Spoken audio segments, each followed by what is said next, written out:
Halo, selamat pagi pemirsa. Bagaimana kabarnya Anda hari ini? Senang sekali rasanya bisa berjumpa lagi di program Ayo Sehat, tentunya dengan sejumlah informasi dan juga inspirasi seputar dunia kesehatan. Tidak lupa kami ingatkan kepada Anda untuk tetap menjaga protokol kesehatan dan semoga pandemi COVID-19 ini bisa kita lalui bersama-sama.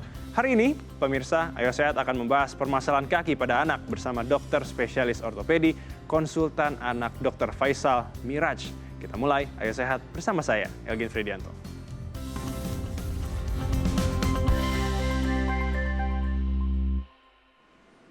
Pemirsa, kelainan pada bentuk kaki biasanya sering terjadi pada anak-anak. Hal ini disebabkan karena kelainan tulang sejak lahir. Kelainan tulang pada anak ini biasanya terlihat dari bentuk kaki anak yang berbentuk X atau O. Namun, bagi Anda orang tua yang memiliki anak dengan gejala kaki berbentuk X dan O, tidak perlu khawatir. Karena kondisi ini dapat dikelola untuk mencegah tingkat keparahan atau kelainan tulang. Berikut informasinya untuk Anda. Pemirsa, terkadang kita menemui bentuk kaki anak-anak yang menyerupai X dan O. Hal ini dapat terlihat jelas ketika sang anak dalam posisi berdiri, berjalan, atau berlari. Terjadinya bentuk kaki X ataupun bentuk kaki O umumnya memiliki banyak sebab. Seperti penyebab pada bentuk kaki X, diantaranya adalah osteomilitis atau infeksi tulang, lalu rakitis, rematik, osteokondroma, artritis, osteodistrofi ginjal, cedera tulang, obesitas, dan multiple epiphyseal dysplasia. Sedangkan penyebab bentuk kaki O pada anak dapat disebabkan antara lain pertumbuhan tulang yang tidak selaras, bone, rakitis, dan osteoartritis. Tidak hanya bentuk kaki X dan O, kelainan bentuk pada kaki lainnya juga kerap dimiliki pada anak-anak. Antara lain, flat foot atau lengkung kaki sebelah dalam pada anak cenderung datar. Lalu club foot atau kaki memutar di pergelangan kaki ke arah dalam sehingga kedua telapak kaki saling berhadapan. Dan intoeing atau kedua kaki mengarah ke dalam saat berjalan. Lalu, bagaimana cara mengantisipasi agar hal ini tidak terjadi?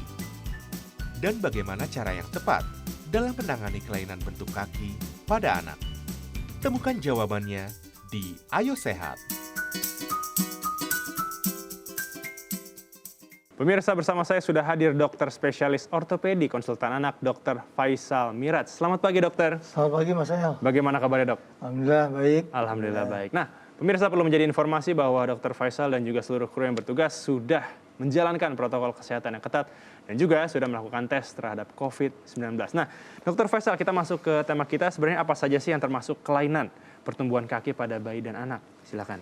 Ya, jadi sebenarnya kelainan kaki ya pada anak sebenarnya kita bisa bagi antara yang memang sudah bisa kita lihat dari awal, yaitu kelainan-kelainan bawaan. Baik. Itu dari setelah ibu melahirkan, kita bisa lihat misalnya contoh yang paling jelas seperti tadi sudah ditayangkan, itu adanya clubfoot. Clubfoot itu kaki pengkor. Betul. Itu jelas kita sudah bisa lihat. Mungkin juga kelainan-kelainan lain yang seperti kelainan sendi yang kaku, itu bisa langsung terlihat. Tapi memang ada kelainan, tanda kutip yang memang kebanyakan orang awam itu menganggap kelainan. Walaupun sebenarnya nanti kita bisa bahas lain bahwa itu bukan kelainan. Nah, tapi baru kelihatan setelah mungkin periode misalnya mulai berdiri, mulai berjalan, itu baru kelihatan. Kita lihat ada kaki O, kaki X, flat feet gitu ya. Nah, cuma memang ada kelainan-kelainan itu bisa sifatnya nanti dia berkurang atau bahkan menjadi hilang sesuai umurnya. Itu yang disebut ya betul, bisa menjadi normal sendiri. Itu yang kita katakan sebagai variasi normal. Jadi seperti kaki O, kaki X itu sebenarnya termasuk bentuk-bentuk kaki yang memang secara umum anak-anak itu akan melewati itu biasanya. Baik. Jadi ada siklus bentuk pertumbuhan kaki ya. Contoh kalau anak di dalam rahim itu posisinya melengkung begitu ya. Benar, melengkung begitu. Jadi itu kalau anak baru lahir kita bisa lihat bahwa tungkai bawahnya atau kakinya itu memang kelihatan melengkung. Itu masih bawaan dari posisinya waktu dalam rahim. Kemudian pada saat dia mulai berdiri, berjalan, dia punya urat-urat penopang seperti di sendi, dan itu belum kenceng. Nah jadi tampak juga menjadi O. Nah pada saat itu biasanya orang-orang tua bingung gitu, ini kelainan atau bukan sebenarnya. Betul. Nah, jadi memang kita punya range. Nah ternyata kaki O itu akan berangsur-angsur akan berkurang menjadi lurus lagi sampai usia 2 tahun. Nah kemudian di atas itu kakinya akan berubah lama-lama menjadi lebih X justru. Oh ya. Dari Ini ya, O seperti ya. kemudian jadi X. Coba perhatikan anak-anak umur 3-4 tahun. 3-4 tahun tuh hampir X. Kemudian sampai umur 6 tahun, 6-7 tahun dia menjadi lurus lagi.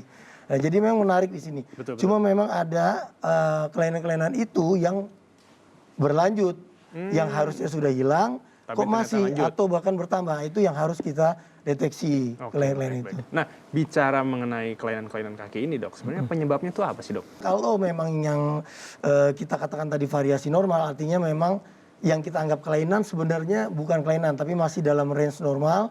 Kebanyakan populasi manusia penyebabnya posisi dalam rahim mungkin paling sering yang dibawa.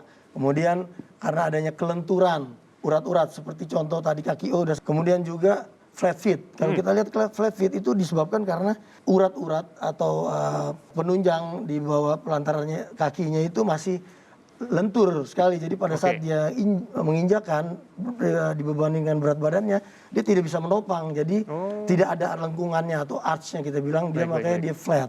Jadi adanya faktor kelengkungan, kelenturan, ligamen atau urat itu yang paling sering. Cuma memang kalau yang berlanjut di atas umur yang seharusnya dia udah tidak ada, itu perlu kita cari penyebab yang lain. Mungkin adanya seperti contoh paling mudah adalah kekurangan vitamin D paling sering ya. Vitamin D. Kemudian juga yang lain bisa juga kekurangan vitamin C, kemudian kelainan metabolik, hormonal, kelainan ginjal, dan itu perlu kita deteksi apabila kelengkungannya tadi atau kelainan bentuknya bertambah atau paling tidak menghilang pada waktunya yang harusnya sudah menghilang. Oke, baik. Nah, dokter, perbincangan kita masih akan berlanjut, tapi kita harus jeda sejenak nih. Pemirsa, jangan beranjak dulu karena Ayo Sehat akan segera kembali usai jeda.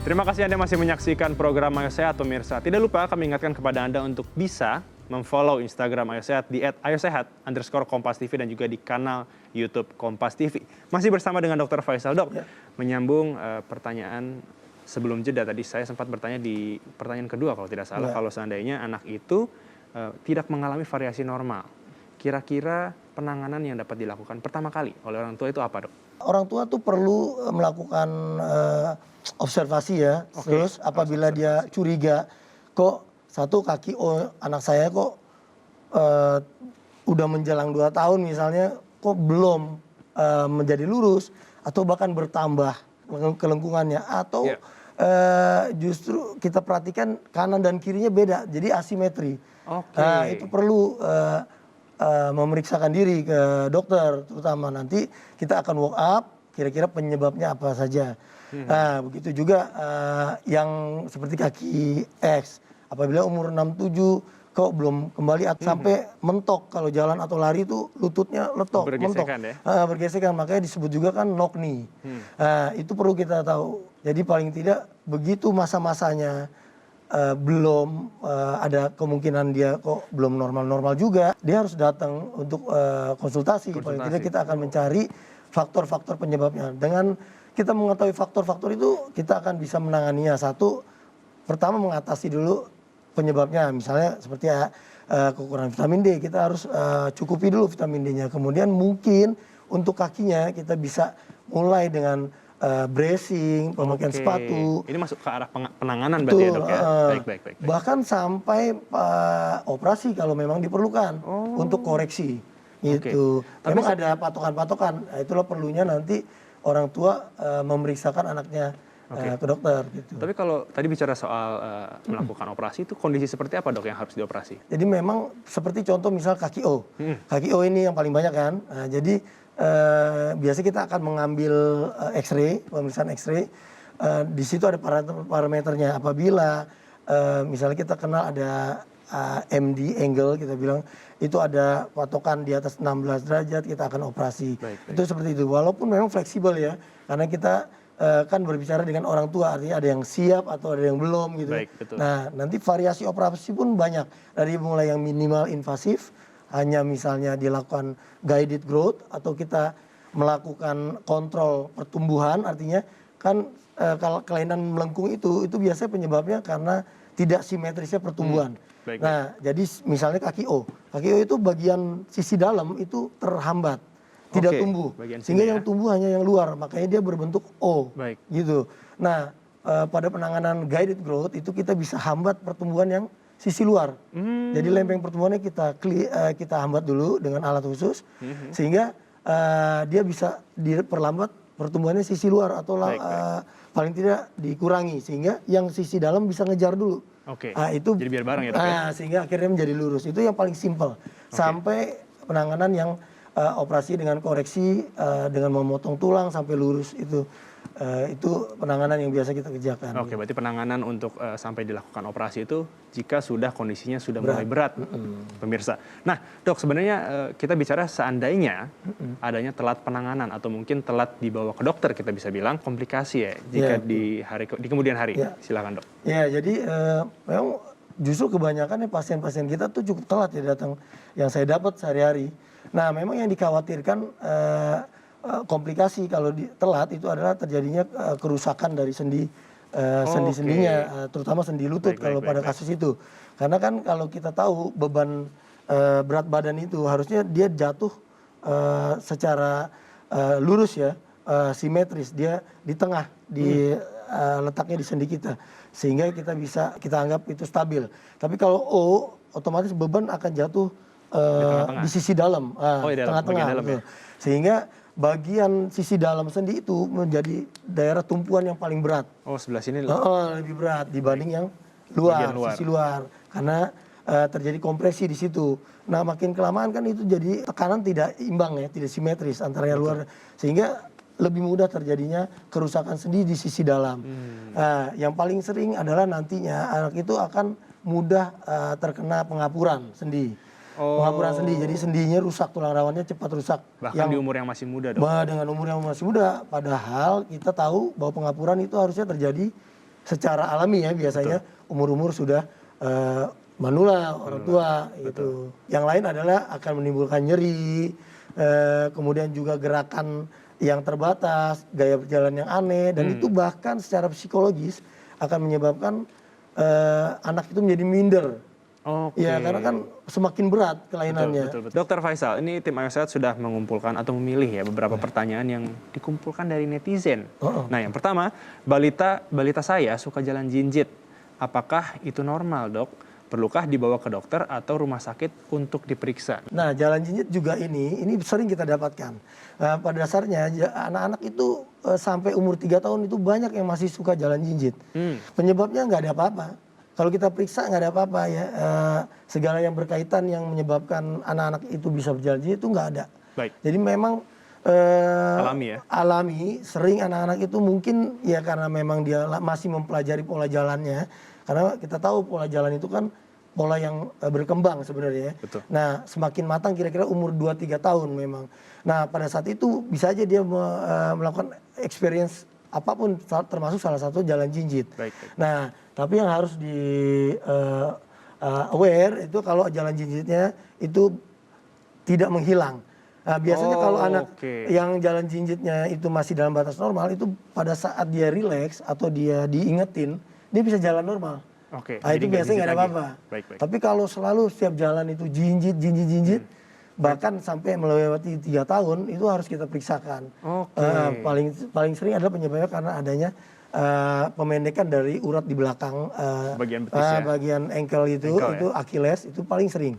Walaupun yang lain bisa juga seperti ada kelainan neuromuskular seperti cerebral palsy dan lain-lain, itu bisa menyebabkan jalan jinjit yang menetap gitu. Berikutnya nih Dokter Faisal, ini ada pertanyaan.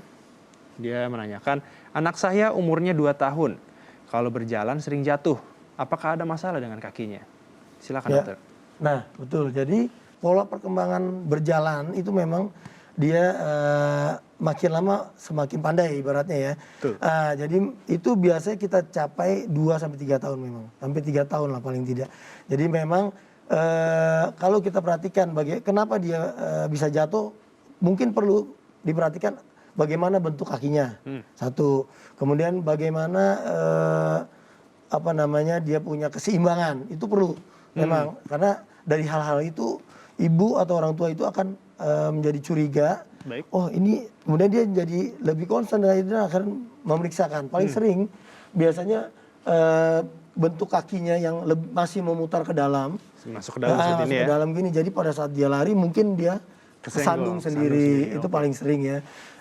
Yang lain ya memang waktunya dia itu belum. Yang penting pada saat dia jatuh dia bisa berdiri lagi, dia aktif lagi, itu nggak ada masalah. Oke. Karena pada dasarnya berjalan merupakan suatu proses belajar Betul. yang alami. Nah, Dokter Faisal, penggunaan baby walker kan biasanya kan mungkin banyak orang tua yang membeli itu untuk supaya anak tidak jatuh dan mudah untuk belajar jalan. Apakah itu aman, Dok?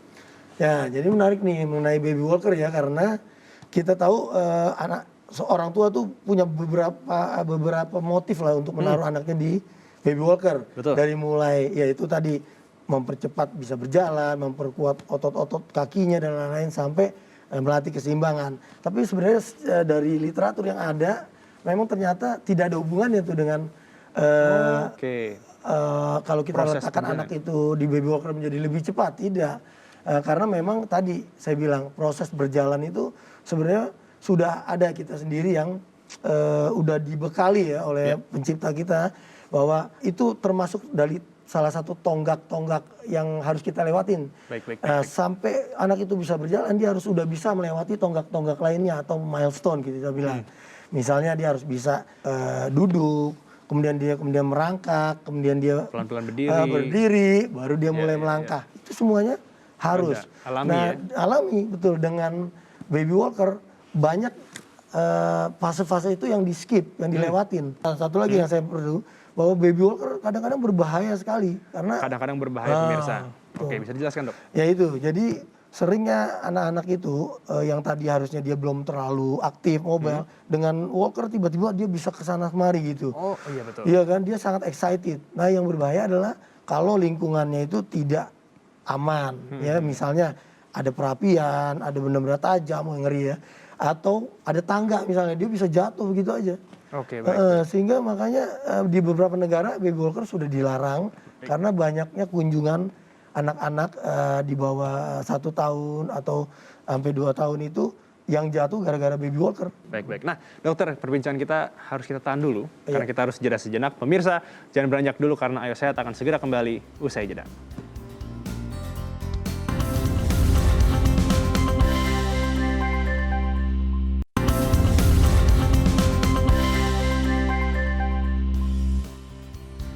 Anda kembali menyaksikan program Ayo Sehat masih bersama dengan Dokter Faisal. Nah, dokter, menyambung pertanyaan netizen, masih ada satu lagi nih, Dok. Kita bisa lihat di tengah. Ini pertanyaannya soal benarkah bayi baru lahir harus dibedong supaya kakinya lurus. Nah, ini bisa disampaikan ke pemirsa sekalian himbauan untuk dari dokter untuk pemirsa untuk masalah kelainan pada kaki. Silakan, dokter. Ya, baik, Mas El. Jadi ini memang yang paling sering juga kita dapat dan masih dikerjakan ya, ibaratnya. Betul. Memang ini turun-temurun tradisional, memang semua hampir, bahkan neneknya juga bilang kenapa nggak dibedong, itu paling sering. Itu harus. Harus. Jadi memang tujuannya sebenarnya kurang pas dengan caranya dibedong ya untuk meluruskan kaki. Seperti saya bilang, kaki itu akan lurus sendiri nantinya, yang tidak ada masalah. Justru dengan membedong itu merapatkan kaki lurus rapat, itu berbahaya untuk sendi panggul. Kita tahu bahwa anak baru lahir itu memiliki urat-urat yang lentur. Salah satunya adalah di sendi panggul. Jadi pada saat kita ngebedong itu kita memaksakan anak itu kakinya lurus rapet, sehingga sendi panggulnya yang tadinya begini jadi begini nih, keluar. Nah itu membuat urat-urat di sendi panggul itu menjadi stres atau menjadi melar gitu. Melar. Nah kalau ngebedong itu juga nggak tanggung-tanggung, terus-terusan lama. Betul. Kan biasanya. Betul. Sehingga anak lama sekali dalam posisi itu, posisi melarnya urat-urat sendi panggul ini itu jadi menetap. Jadi dia yang tadinya harusnya balik lagi setelah stres, dia balik lagi karena kelamaan dia jadi melar terus.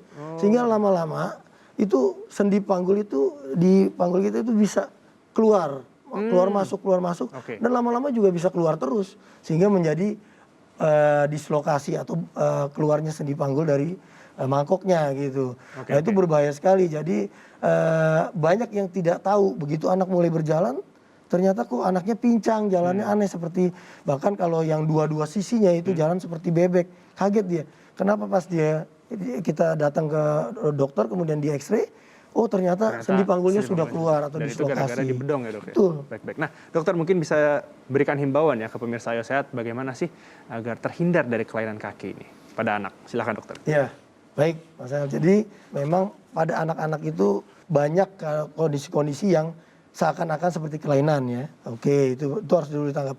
Padahal kelainan-kelainan itu tanda kutip itu merupakan yang normal, variasi normal. Memang nggak semuanya, tapi banyak yang begitu, tapi normal. Kenapa? Karena dia akan menghilang pada waktu tertentu. Iya, misalnya kita bicara kaki O, Betul. kaki X, flat feet, in-toeing, kaki yang masuk ke dalam. Kalau berjalan itu pada waktunya dia akan menghilang sendiri.